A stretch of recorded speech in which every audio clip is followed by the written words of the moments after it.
Cada vez Palestina es menos Palestina, Gaza es menos Gaza, cada vez menos gente, más muertes, menos futuro. Y justo ahora el mundo empieza a reconocer que Palestina existe. ¿A dónde nos lleva esta paradoja? Soy Juan Luis Sánchez. Hoy en Un Tema al Día, ¿para qué sirve reconocer a Palestina mientras Gaza desaparece?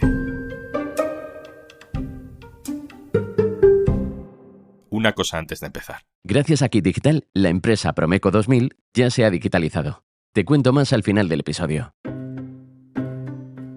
Esta semana se ha celebrado en Nueva York la Asamblea General de Naciones Unidas y varios países han elegido esta semana para anunciar su reconocimiento oficial del Estado palestino. En esa asamblea que ha dado para tanto ha estado el periodista del diario.es corresponsal en Estados Unidos, Andrés Gil. Hola, ¿qué tal? Pues esta semana en Nueva York, en la sede de Naciones Unidas, se está celebrando la semana de alto nivel que llaman, porque está marcada por esa Asamblea General de Naciones Unidas, por la que pasan todos los jefes de Estado y Gobierno del mundo. Ha habido dos hitos fundamentales. Uno, el discurso de Trump, por lo disruptivo que ha sido. Some of this body is seeking to unilaterally recognize a Palestinian state. The rewards would be too great for Hamas terrorists for their Se limitó a pedir la liberación de los rehenes a Hamas y a acusar a los países que en estos últimos meses han reconocido al Estado palestino de premiar a Hamas. Pero la gran mayoría, la abrumadora mayoría de los países han denunciado el genocidio israelí en Gaza y todo el sufrimiento del pueblo palestino y sus implicaciones políticas y geopolíticas internacionales, ¿no? La historia nos juzgará y su veredicto será implacable con quienes perpetraron esta barbarie y con quienes callaron o miraron hacia otro lado. Se preveía que esta semana fuera en la que hubiera un avance político y diplomático a favor de Palestina. Je déclare que la France reconnaît aujourd'hui l'État de Palestine. Y en ese marco, en esa conferencia, en el plenario de Naciones Unidas, Emmanuel Macron reconoció también al Estado palestino. Y todo esto está pasando mientras fuera de la institución, en la calle, se van produciendo protestas, manifestaciones contra el genocidio en Gaza, que se espera desemboquen en una gran marcha desde Times Square hasta Naciones Unidas este viernes.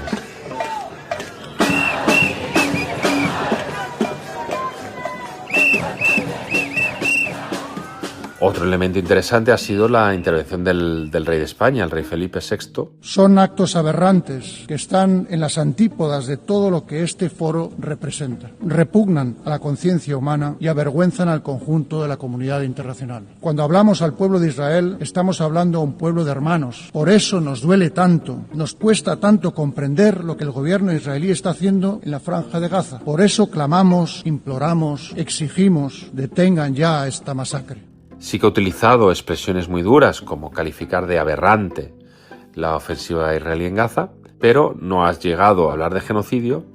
No obstante, lo que sí que ha hecho ha sido reconocer, ha sido apoyar, ha sido defender el reconocimiento del Estado palestino, lo cual también, tiene su derivada en la política interna española en el sentido de que achica un poco el espacio a la oposición, al Partido Popular. Zarpará desde Cartagena un buque de acción marítima equipado con todos los medios por si fuese necesario asistir a la flotilla y realizar algún rescate. También se ha cruzado en Naciones Unidas estos días los ataques de Israel a la flotilla, a Gaza, hasta el punto de que gobiernos como el italiano y como el español han anunciado el envío de buques para escoltarlo, para estar disponible, para dar apoyo político y humanitario si hubiera algún percance, algún problema con la flotilla que va rumbo a Gaza como muestra de solidaridad con el sufrimiento del pueblo palestino. Esa es la crónica de Andrés Gil de esta semana tan intensa. No suele ser tan interesante, tan llamativo, tan relevante hablar de lo que pasa en Naciones Unidas. Siempre dudamos, ¿no? ¿Esto realmente qué consecuencias tiene? Blas Moreno, hola. Hola Juanlu, ¿qué tal?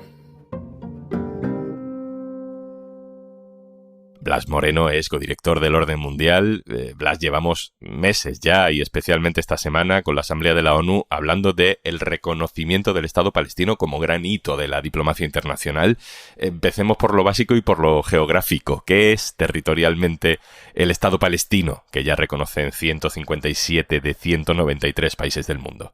Territorialmente, Juan, lo comprende tres cosas. En primer lugar, Cisjordania. En segundo lugar, la Franja de Gaza, y luego una cosa que a la gente se le olvida, que es Jerusalén Este, que es la mitad oriental de la ciudad principal de la región, que está dividida entre Palestina e Israel. Y jurídicamente, digamos, ¿qué significa esa condición reconocida de Estado? Jurídicamente debería significar que un gobierno palestino tiene la soberanía absoluta sobre ese territorio, es decir, que tiene capacidad de controlar sus finanzas, sus fronteras, a su población, su ejército si lo tuviera o su policía. El problema es que eso, como sabemos, no se da en la práctica, pero jurídicamente es lo que tendría que significar. En la práctica no se da porque Israel mantiene encapsulado, cercado, ocupado el territorio palestino, lo controlaba ya de facto desde fuera, pero ahora también pues con tanques desde dentro, ¿no? Blas, ¿de qué condiciones estamos hablando? ¿Qué condiciones se tienen que dar para que tantos países digan, no, Palestina es un Estado? Vamos a ver, según la teoría, para que un Estado exista tienen que reunirse 4 elementos. En primer lugar, una población determinada, que la tenemos, aunque mucha de ella está fuera de Palestina en el exilio, por desgracia. Un territorio, que ya hemos comentado cuál es. Un gobierno, que es cierto que no tiene el control absoluto, pero que podría existir. Y en cuarto lugar, muy importante, el reconocimiento internacional, que otros países te reconozcan. Por eso hay territorios en el mundo que, aunque dicen ser países, nadie lo reconoce como tal, ¿no? ¿Qué significa que haya tantísimos países que reconocen a Palestina? Bueno, pues que hay un consenso internacional, tanto en número de países como en población global, y también muy importante de países en el Consejo de Seguridad, con poder de veto y asiento permanente, que reconocen que Palestina es un Estado y que por lo tanto tiene que reconocerse como tal. Esto es fundamental, aunque es cierto que no cambia la condición sobre el terreno todavía. Ese reconocimiento en los últimos días tiene países en la lista como Reino Unido, Portugal, Francia, Canadá, Australia, antes España, Eslovenia, Irlanda. ¿Qué caso te parece a ti, qué país te parece a ti el que tiene más peso, el más relevante? Para mí, los más importantes, sin ninguna duda, son Francia y Reino Unido. Primero, porque son potencias regionales importantes, pueden, digamos, comandar a un consenso más amplio de países europeos, por ejemplo, como intenta hacer Francia, y también, sobre todo, porque son los dos países que, junto con China, Rusia y Estados Unidos, tienen poder de veto de asiento permanente en el Consejo de Seguridad, es decir, que tienen más poder a nivel internacional. Y esto es fundamental porque ese es el órgano que va a tener que decidir, al fin y al cabo, si Palestina es o no reconocido como un país miembro de la ONU de pleno derecho. Blas, ¿le das mucho mérito a España o a otros países que también estaban entre los primeros, ¿no?, de estos 2 años de genocidio en reconocer el Estado palestino? ¿Crees que ese paso, que parecía solitario al principio, ha influido en que otros países grandes, ¿no?, Francia, Reino Unido, hayan dado también ese paso? ¿O, bueno, son procesos independientes que se habrían dado igualmente? Yo sí creo que en este caso la influencia que haya podido tener España y también otros países de la Unión Europea es importante para entender por qué Reino Unido o Francia también dan ese paso poco después.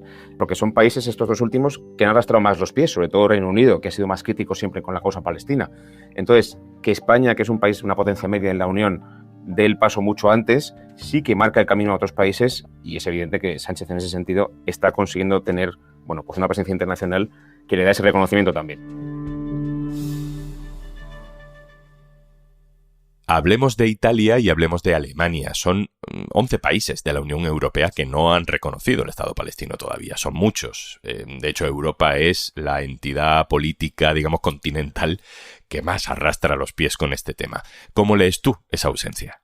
Vamos a ver, el rechazo de Alemania a reconocer al Estado palestino creo que tiene que ver con dos cosas. Primero, con que ellos siguen comprando la tesis, que también, por cierto, es la que tiene Estados Unidos, de que el reconocimiento de Palestina no tiene que ser el principio, sino que tiene que ser el final de un proceso de paz. Es decir, que después de que se acuerde entre palestinos e israelíes cómo va a ser ese proceso, ya al final se reconoce a Palestina. El problema es que este proceso no se está dando, nunca se ha llegado a dar, y ahora mismo está claro que Israel no quiere darlo, con lo cual esperar a eso es un poco una quimera, ¿no? La postura, por ejemplo, de otros países como Francia, Reino Unido o España es al contrario. Reconozcamos a Palestina ahora para forzar a Israel a negociar.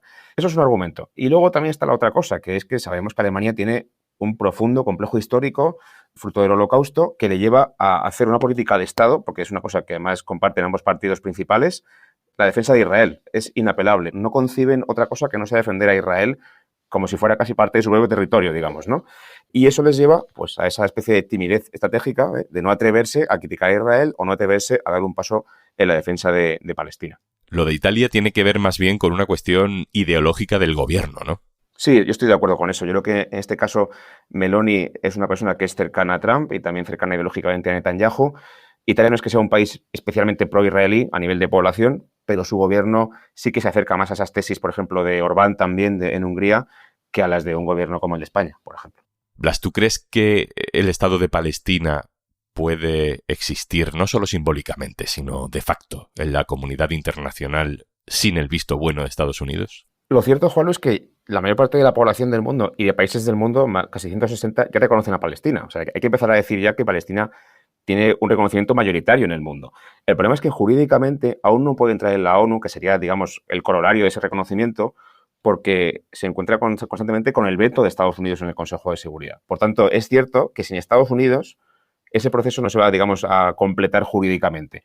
Y por tanto lo que tenemos ahora es una paradoja en la que Estados Unidos está un poco en contra del mundo y está dejando a la ONU en una situación muy, muy incómoda, ¿no? Porque todo el mundo quiere que Palestina esté ya dentro, pero Estados Unidos, por su poder de veto, lo está impidiendo. Bueno, ese es el debate conceptual, digamos, de lo jurídico, lo territorial, del estatus que se le da a Palestina. Pero luego está lo que vemos, lo que está pasando. Y la pregunta es muy básica, ¿no? ¿De qué sirve reconocer un territorio que está desapareciendo, que se está destruyendo, que se está evacuando de su población original, que está siendo borrado del mapa por un genocidio? Sí, esta pregunta se la hace mucha gente, ¿no? ¿Para qué reconocemos un país que en realidad no existe y porque además esto no ayuda en nada en el corto plazo a aliviar la situación catastrófica de la Franja de Gaza? Eso es cierto. Pero también es cierto que este reconocimiento, aunque eso solamente de forma simbólica, ya es un apoyo a la causa palestina en primer lugar y también es una forma de presionar diplomáticamente a Israel. Y aquí viene la segunda parte de mi respuesta, que es, vale, pero esto no basta, hay que hacer más cosas. Después del reconocimiento hay también que aplicar medidas concretas de tipo diplomático, económico, para presionar a Israel y hacer que cumpla con su parte. Es decir, sanciones económicas, boicots culturales o deportivos, ruptura de relaciones quizá en un caso más extremo, hacer lo que podamos hacer desde la comunidad internacional y en particular desde Europa para que, si nos creemos que existe un Estado palestino, cumplamos con la legalidad internacional e impidamos que se cometa un genocidio en ese territorio y que Israel por fin libere ya y deje de colonizar y de explotar a los palestinos. Así que es verdad que es importante, pero no es suficiente. Blas, ¿tiene algún impacto real en la vida de los palestinos a corto plazo o a medio plazo el hecho de que su país sea reconocido internacionalmente como un Estado? Sí que los tiene, Juanlu, porque, por ejemplo, hace ya unos años que Palestina fue admitida en la Corte Penal Internacional y, por tanto, desde ese momento, la Corte Penal Internacional, digamos que tiene el permiso, tiene jurisdicción sobre el territorio palestino y, por tanto, puede juzgar crímenes cometidos allí. Por tanto, desde ese momento, cualquier crimen cometido por Israel y por soldados israelíes en Palestina es susceptible de ser juzgado por la Corte. Y ya estamos viendo, por ejemplo, órdenes de arresto contra Netanyahu por crímenes de guerra y contra la humanidad en Palestina, fruto de ese reconocimiento previo. Es decir, esto no es simplemente simbólico, tiene impacto jurídico y es muy importante que se siga aumentando ese reconocimiento porque efectivamente va a ayudar a la causa palestina de maneras que quizá el público no conoce, pero que son muy importantes también.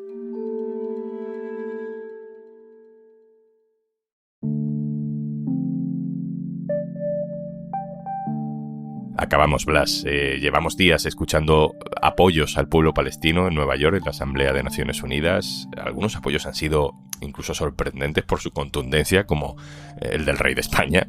Pero también hemos escuchado en esa asamblea a Donald Trump y al propio Netanyahu decir barbaridades como si nada, ¿no? Como si no importara lo que dijeran el resto de países. ¿Cómo crees que será recordada esta semana, Blas? ¿Para bien o para mal?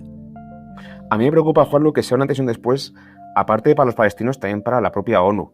Si casi todo el mundo está ya reconociendo a Palestina y está de acuerdo con que Palestina sea un Estado dentro de la organización, pero por su lógica interna, por su organización interna y el veto de Estados Unidos no se puede hacer nada para conseguirlo, ¿en qué lugar queda la ONU como sistema, ¿no? ¿Sirve de algo que siga existiendo esa organización? Yo sigo argumentando que sí, que es útil. El mundo con ONU es más seguro y más pacífico que el mundo sin ONU. Pero es cierto que el fracaso, su incapacidad para mejorar las situaciones de los palestinos y cambiar sobre el terreno el conflicto va a dejar a la ONU en entredicho. Y creo que eso sí que es peligroso a largo plazo. Blas Moreno, codirector de El Orden Mundial. Muchas gracias. Gracias a vosotros, Juanlu. Y antes de marcharnos... La empresa Promeco 2000 ya se ha digitalizado, gracias a Kit Digital. Nos ha ayudado a gestionar todo el tema documental. Kit Digital es una iniciativa del Gobierno de España gestionada por Red.es. Infórmate en el 900-909-001 o en acelerapyme.es. Colabora Cámara de Comercio de España. Financiado por la Unión Europea. Next Generation. Plan de recuperación. Gobierno de España. Esto es Un Tema al Día, el podcast del Diario.es. Si te gusta lo que hacemos, necesitamos tu apoyo. Hazte socio, hazte socia del Diario.es en el Diario.es/socio. El podcast lo producen Carmen Ibáñez, Marcos García Santonja e Izaskun Pérez. El montaje es de Pedro Nogales. Yo soy Juan Luis Sánchez. El lunes, otro tema.